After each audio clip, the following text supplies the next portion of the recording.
कि police machinery, जो governmental authorities हैं और जो भी एजेंसीज हैं वो साथ नहीं देंगे हम भारतीय जनता पार्टी के फैक्ट फाइंडिंग कमेटी का। उस घटना के जो इंडिपेंडेंट विटनेसेज हैं उनको कैसे सुरक्षित रखा जाए उसका प्रयास करेंगे, और साक्ष्य जो भी है वो मिटे नहीं, साक्ष्य इंटैक्ट रहे, सारे एविडेंस इंटैक्ट रहें, इसका प्रयास करेंगे। इसके लिए हम अपने रिपोर्ट में पूरा हम डिटेल देंगे। कोलकाता के लॉ कॉलेज में रेप मामले को लेकर के बीजेपी ने एक जांच कमेटी बनाई है। उसी जांच कमेटी के मेंबर मनन मिश्रा जी इस वक्त हमारे साथ हैं। सर, सबसे पहले तो ये कि बंगाल में जिस तरीके से पहले मेडिकल कॉलेज का मैटर आया था, अब लॉ कॉलेज का आया है, और जिस तरीके से महिलाओं को लेकर के ये सुरक्षा की भावना एकदम हो गई है, कमेटी की अब सबसे पहली ड्यूटी क्या रहेगी? किस तरीके से उन फैक्ट्स को वहां पर जांच करे और कितने दिनों में सौंपे? देखिए, कमेटी की सबसे पहली जिम्मेवारी है एक निष्पक्ष जांच करें। जो भी इससे कंसर्न्ड गवाह हैं, विटनेसेज हैं, जो भी कंसर्न्ड एविडेंस है उसको हम कलेक्ट करें और एक सच्चा रिपोर्ट, एकदम ट्रू रिपोर्ट अपनी पार्टी के सामने रखें ताकि जनता के सामने भी सच्चाई आ सके। तो एक निष्पक्ष जांच हमारा मूल उद्देश्य है, पार्टी का भी मूल उद्देश्य है। और ये भारतीय जनता पार्टी ने जो एक फैक्ट फाइंडिंग कमेटी बनाने का निर्णय लिया, इस जांच का निर्णय लिया, वो आप जानती हैं कि पश्चिम बंगाल में इस तरह की घटनाएं एकदम आम हो गई हैं। वहाँ कोई स्टूडेंट, वो गर्ल स्टूडेंट हो या मेल स्टूडेंट हो, कोई सुरक्षित नहीं है। अब घटना के गवाहन भी, उन पर भी बहुत सा तरह का प्रेशर पड़ेगा, उन पर भी अटैक हो सकता है, जो पिछला इतिहास रहा है पश्चिम बंगाल का। तो वहाँ पे आज की तारीख में कोई सुरक्षित है नहीं, अपने कोई सुरक्षित नहीं महसूस कर रहा है। आम नागरिक की क्या दुर्दशा है वहाँ आप देख रही हैं। तो हम उसकी जांच करेंगे, सबसे बात करेंगे और जो साक्ष्य है उसको पार्टी के सामने लाएंगे। मुझे लगता है कि वो इन द लॉन्ग रन वो सारा चीज़ सामने आएगा जनता के। क्योंकि इसमें जो मुख्य आरोपी है मोनोजीत मिश्रा, वो ये सामने आया है, वो टीएमसी का नेता जो है, टीएमसी के नेताओं से, बड़े बड़े नेताओं के बहुत करीबी रहा है, वहाँ के छात्र संघ में भी रहा है टीएमसी के। तो ऐसे में अगर मेडिकल कॉलेज में जब ये इस तरीके का हादसा हुआ था तो ये बात सामने आ रही थी कि कुछ सबूत मिटाने की कोशिश की गई थी। क्या लगता है कि कमेटी को कि ऐसा यहाँ पर भी हो सकता है? तो ऐसे में सही चीज़ लाने में थोड़ा चैलेंज होगा। चैलेंज तो ज़रूर है।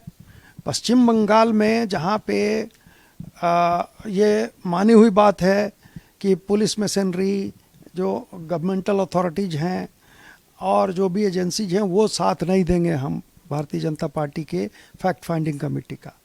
लेकिन उसके बावजूद हम लोग अपने तरफ से पूरा प्रयास करेंगे कि जो कंसर्न्ड एविडेंस है, जो भी सबूत है और जो कंसर्न्ड उसके विटनेसेज हैं, गवाह हैं, उनका हम बयान लें और उसको हम कोशिश करेंगे रिकॉर्ड भी करने का। हम जानते हैं कि जो पिछला इतिहास रहा है इंडिपेंडेंट इंक्वायरी का, वहाँ पे काफ़ी प्रोटेस्ट होता है, विरोध होता है, लेकिन हम उसको फेस करेंगे और जो सच्चाई है उसको ज़्यादा से ज़्यादा अपना प्रयास करके हम कोशिश करेंगे कि पार्टी के सामने, जनता के सामने उसको लाएं।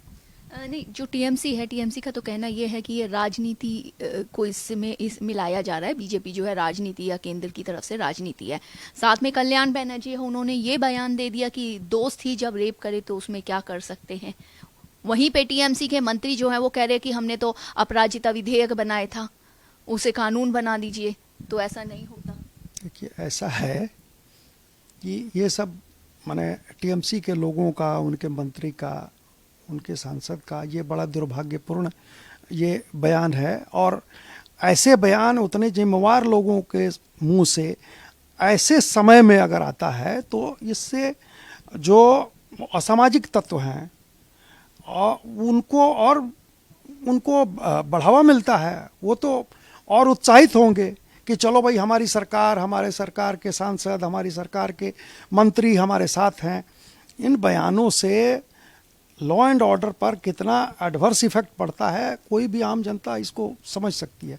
जहाँ तक राजनीति की बात है, तो जब आपके हाथ में सरकार है, राज्य की सरकार की बागडोर आपके हाथ में है, आप अपने मशीनरी से सही जांच कराते नहीं हैं, आप मामले को हशप करने का प्रयास करते हैं, जो बहुत सा लिपापोती करके आप चाहते हैं कि जो एविडेंस है उसको हम ख़त्म कर दें, गवाहों को सामने नहीं लाएं। तो ऐसी स्थिति में अगर भारतीय जनता पार्टी, जो देश की सबसे बड़ी पार्टी है, उसने ये निर्णय लिया कि सच्चाई क्या है उसके लिए एक जांच हो, और जो भी उस जांच का रिपोर्ट हो पार्टी के सामने आए, और इन कोर्स ऑफ टाइम वो जनता के सामने भी आएगा ही।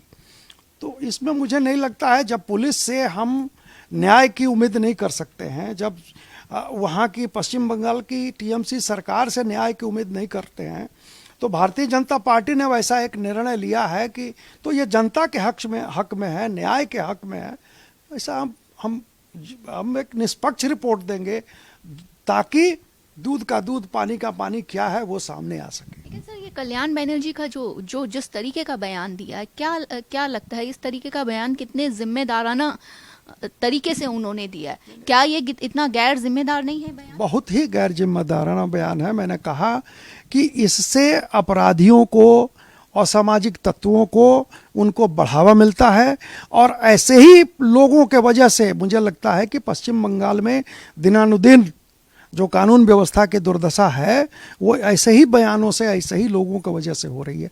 इस समय में जब पूरा देश मर्माहत है, एक छात्रा के साथ एक गैंग रेप जैसी घटना हुई है, और आप कह रहे हैं, कितनी गैर जिम्मेदाराना बयान आप दे रहे हैं पब्लिकली, ये बड़ा दुखद है, बहुत शर्मनाक बात है, और इसका जितना निंदा किया जाए कम है।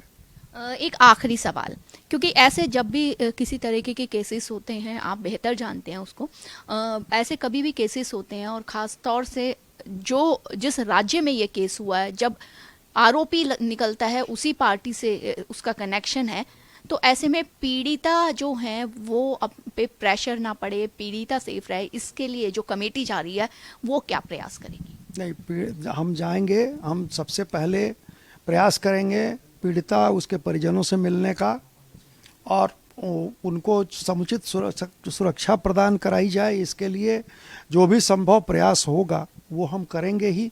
उस घटना के जो इंडिपेंडेंट विटनेसेज हैं उनको कैसे सुरक्षित रखा जाए उसका प्रयास करेंगे, और साक्ष्य जो भी है वो मिटे नहीं, साक्ष्य इंटैक्ट रहे, सारे एविडेंस इंटैक्ट रहें, इसका प्रयास करेंगे। इसके लिए हम अपने रिपोर्ट में पूरा हम डिटेल देंगे, हम जल्दी से जल्दी जांच करेंगे, हमारा रिपोर्ट जल्द आएगा, और जितना त्वरित होगा, जितना हम चाहेंगे कि इसको एक्सपेडाइट करके, और ताकि एक जो सुरक्षा मिलनी चाहिए आम जनता को या उस पीड़िता को वो मिले और न्याय हो सके।